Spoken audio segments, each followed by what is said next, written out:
વર્ષ 1984ના શીખ વિરોધી રમખાણોના બીજા એક કેસમાં કોંગ્રેસના પૂર્વ નેતા સજ્જન કુમારને દોષિત ઠેરવવામાં આવ્યા છે. સરસ્વતી વિહારમાં પિતા પુત્રની હત્યા અને સળગાવી દેવાના કેસમાં કોંગ્રેસ પાર્ટીના ભૂતપૂર્વ સાંસદ સજ્જન કુમારને દોષી ઠેરવવામાં આવ્યા છે.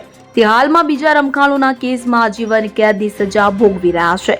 ઉલ્લેખનીય છે કે ભૂતપૂર્વ વડાપ્રધાન ઇન્દિરા ગાંધીની હત્યા પછી દિલ્હીમાં મોટા પાયે શીખ વિરોધી રમખાણો ફાટી નીકળ્યા કે જેમાં મોટી સંખ્યામાં લોકો માર્યા ગયા. 1 નવેમ્બર 1984ના રોજ સરસ્વતી વિહાર વિસ્તારમાં પિતા અને પુત્રની હત્યા કરવામાં આવી હતી. આ મામલે બુધવારે રાઉઝ એવન્યુ કોર્ટના સ્પેશિયલ જજ કાવેરી બાવેજાએ સજ્જન કુમારને દોષિત ઠેરાવ્યા હતા. ચુકાદો સંભળાવવામાં આવ્યો ત્યારે સજ્જન કુમાર કોર્ટમાં હાજર હતા. સજ્જન કુમાર છેલ્લા 6 વર્ષથી જેલમાં છે. તેમને જેલમાંથી કોર્ટમાં લાવવામાં આવ્યા હતા. હવે 18 ફેબ્રુઆરી ચર્ચા બાદ કોર્ટ દ્વારા સજાનો નિર્ણય લેવામાં આવશે.